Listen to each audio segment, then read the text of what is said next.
Subscribe कीजिए हमारे channel नूर रज़ा को और बेल आइकन को प्रेस कीजिए जिससे आपको हमारी न्यू वीडियो की नोटिफिकेशन मिलती रहे।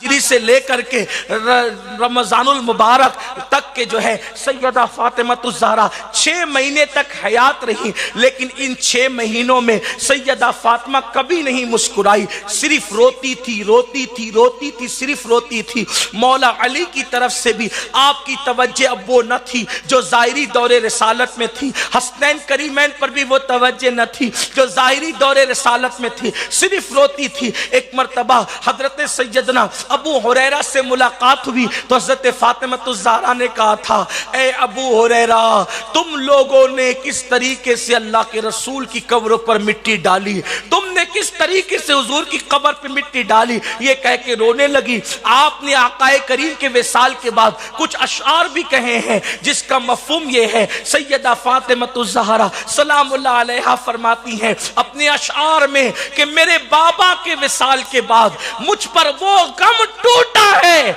अगर किसी पहाड़ पे डाल दिया जाता वो गम तो पहाड़ रेजा रेजा हो जाता, इतना मैं गमगीन हूं। अल्लाह अकबर। कहते हैं कि चंद लोगों ने रोने की गोया के अल्लाह अकबर एक मिसाल कायम कर दी। आदम अलैहिस्सलाम दुनिया में आने के बाद इतना रोए कि कमो बेश 200 साल बीत गए, आदम अलैहिस्सलाम इतना रोए। कहते हैं हजरत याकूब अलैहिस्सलाम यूसुफ अलैहिस्सलाम की जुदाई में इतना रोए कि आपकी आंखें सफेद हो गई, और हजरत सैयदा फातिमतुज़ ज़हरा सरकार के विसाल के बाद इतना रोई कि आपकी आंखें कभी खुश्क ना हुई। इमाम ज़ैनुल आबिदीन वाक़े करबला के बाद आखिरी उम्र तक रोते ही रहे। लोग आपसे कहते थे, ऐ इमाम आप इतना क्यों रोते हैं? तो कहते थे कि याकूब ने तो एक यूसुफ खोया था, मैं तो 18 वजूद को करबला में खो करके छोड़ करके आ रहा हूं। अंदाजा करें रोने वालों ने इतना रोया है। सैयदा फातिमतुज़ ज़हरा सलामुल्लाह अलैहा बाबा के विसाल के बाद, सरकार अबद करार के विसाल के बाद मुसलसल रोती रही हैं, रातों दिन रोती रही हैं, और उसी गम में आप दुनिया से तशरीफ ले गई हैं। लेकिन ये भी मैं अपनी बहनों को बता दूं, उन 6 महीनों में सैयदा उन 6 महीनों में रात दिन रोई हैं, सिवाय सिर्फ एक बार मुस्कुराई थी। 6 महीनों में मेरी बहनों की खास तवज्जो है। सैयदा फातिमतुज़ ज़हरा उन 6 महीनों में एक बार मुस्कुराई थी, बस फिर कभी नहीं मुस्कुराई। एक बार मुस्कुराई। कब? आप सोचो, इतनी गमगीन मेरे नबी की शहजादी, इतनी गमगीन मेरे नबी की बेटी, आखिर उनको कितनी बड़ी खुशी मिली होगी कि उस गम में भी उन्होंने मुस्कुरा दिया, और वो खुशी उनके लिए कितनी अहम होगी कि उस गम में भी उन्होंने मुस्कुरा दिया। क्यों मुस्कुराई थी सैयदा? वजह यह बयान की जाती है कि एक मर्तबा सैयदा फातिमतुज़ ज़हरा रज़ियल्लाहु तबारक व तआला अन्हा बड़ी फिक्र में बैठी हुई हैं। हजरत सैयदना अबू बकर सिद्दीक की बीवी हजरत अस्मा बिनते उमैस आती हैं, और आने के बाद पूछती हैं कि बीबी आप इतनी फिक्रमंद क्यों नजर आती हैं? गमगीन तो पहले ही से रहती थी, फिक्रमंद क्यों है आप? सैयदा ने कहा, अस्मा दुनिया से जाने का वक्त करीब आ गया, मेरे बाबा ने मुझे दुनिया से जाने का जो वक्त बताया था अब वो वक्त करीब आ गया है। का बाबा से मुलाकात का वक्त तो करीब है, मगर फिक्र इस बात की है कि जीते जी मेरे कपड़ों पर, मेरी चादर पर किसी की नजर नहीं पड़ी। अब फिक्र ये है कि जब मेरे विसाल के बाद मेरा जनाजा उठेगा तो मेरी चादर पर लोगों की नजर पड़ेगी। मैं सोचती हूं जीते जी तो नजर न पड़ी मेरी चादर पर, बाद विसाल नजर पड़ेगी। बस फिक्र यही है, क्योंकि मदीने वाले जब मैयत ले जाते हैं, जनाजा ले जाते हैं, तो खाट पर रखकर चादर डाल के ले जाते हैं खुले तौर पर। यानी ये जो डोली का रिवाज है ना, आपके यहाँ पता नहीं क्या रिवाज है, हमारे यहाँ महाराष्ट्र में डोली है, जनाजा तैयार होता है, اور اوپر سے چھتری ڈال دی جاتی ہے تو میت نظر نہیں آتی. یہ رواج نہیں تھا اس وقت مدینہ منورہ. یعنی کہ کھٹیا پر وہ میت رکھ دیتے تھے اور چادر ڈال کر پھر وہ کھٹیا اٹھا کر کے لے جاتے تھے. کوئی جنازے کی یہ شکل نہیں تھی جو موجودہ شکل آج ہے. تو بی بی نے کہا, سیدہ فاطمہ الزہرا مخدومہ کائنات نے کہا, اسماء جیتے جی تو میری اپنے چہرے کی بات نہیں کر رہی ہے.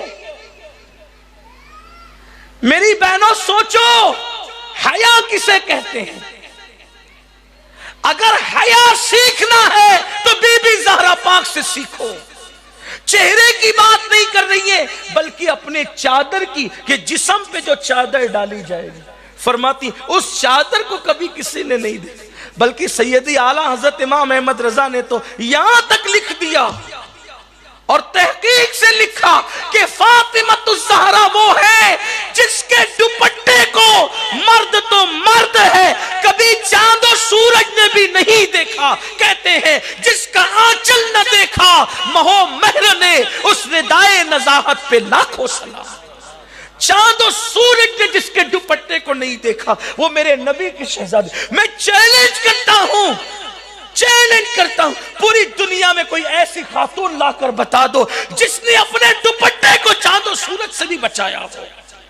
یہ صرف میرے نبی کی شہزادی ہے, یہ میرے نبی کی بیٹی ہے, حسنین کریمین کی امی ہے, مولا علی کی بیوی ہے. اللہ اکبر, کیا شان والے یہ لوگ تھے. وہ کہتی ہے فکر اس بات کی ہے کہ میری چادر پر مردوں کی نظر نہ پڑے, فکر اس بات کی.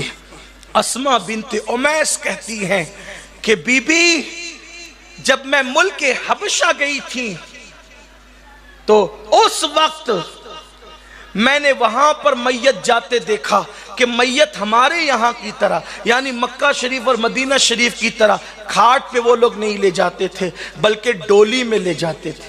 جو جنازے کی آج کل کچھ موجودہ شکل جو ہم دیکھتے کم و بیش ایسے ڈولی میں رکھ کر لے جاتے تھے جس سے میت نظر نہیں آتی تھی.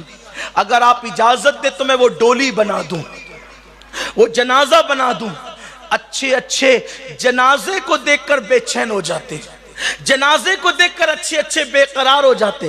بڑے پرہیزگاروں کو دیکھا جنازے کو دیکھ کر کے ہکا بکا ہو گئے. لیکن وارے بی بی زہرا تمہاری عظمت کو سلام کہ اسماء بنت امیس جب وہ ڈولی اور جنازہ بنا کر کے لائی, رکھا سامنے رکھا, ڈولی سامنے رکھی جنازہ. بی بی دیکھو اس میں میت پر نظر نہیں پڑ سکتی. اس غم کی کیفیت میں بھی اپنی حیا کو تحفظ دے کر سیدہ فاطمہ مسکرا پڑی کہ میری فکر دور ہو گئی. آپ نے میری فکر دور. سوچو بعد وصال بھی جس کو اپنی حیا کا اتنا خیال ہو, آج اسی فاطمہ الزہرا کو ماننے والی قوم کی بیٹیاں پارکوں میں بے پردہ ہیں, چھوٹے کپڑے پہن رہی ہیں. اب تو مردوں کے کپڑے پہن رہی ہے, جینز اور ٹی شرٹ پہنے جا رہے ہیں, آدھی استین کے کپڑے پہنے جا رہے ہیں, چھوٹے کپڑے پہنے جا رہے ہیں. اللہ کے رسول علیہ السلام فرماتے ہیں, حدیث پاک کا مفہوم ہے, اس عورت پر اللہ کی, رسول کی, سارے فرشتوں کی اور سارے انسانوں کی لعنت ہے جو عورت مردوں سے مشابہت کرتی ہے. ایک عورت نے صرف مردوں کا جوتا پہن لیا اور سرکار نے فرمایا کہ اس عورت پر اللہ کی لعنت ہے جو مردوں سے مشابہت کرے. مردوں کی طرح جوتا پہنا تو حضور نے لعنت کی. آج کل کی بیٹیاں تو پورے مردوں کا لباس پہن, شکل بھی ایسی بنا رہی ہیں, بال بھی کٹوا رہی ہیں کہ ایسا لگتا ہے کہ جیسے یہ مرد ہی ہے, عورت نہیں ہے. عورت کی طرح رہے. اللہ اکبر. میرے پیارے آقا صلی اللہ علیہ وسلم کے دیوانوں, تو اس بے حیائی کی وجہ سے نتیجہ کیا ہو رہا ہے؟ بے حیائی کی وجہ سے پھر نتیجہ یہ ہو رہا ہے کہ زنا عام ہو رہا ہے, بدکاری عام ہو رہی ہے. کبھی ایسا ہوتا ہے کہ سہیلی نے اپنے شوہر کے سامنے اپنی دوسری سہیلی کو کھڑا کیا بے پردہ, تو بعد میں نتیجہ یہ ہوا کہ وہی سہیلی اس کی سوکن بن گئی. یعنی اس نے اس کے شوہر کے ساتھ شادی کر لی, اس کی خوشیاں چھین لی. دوست نے اپنی بیوی کے ساتھ کسی کو ملایا, کسی دوست کو ملایا, تو بعد میں طلاق کی نوبت آ گئی, اس کا گھر اجڑ گیا اور اسی کے گھر وہ چلی گئی. یہ صورتحال ہے.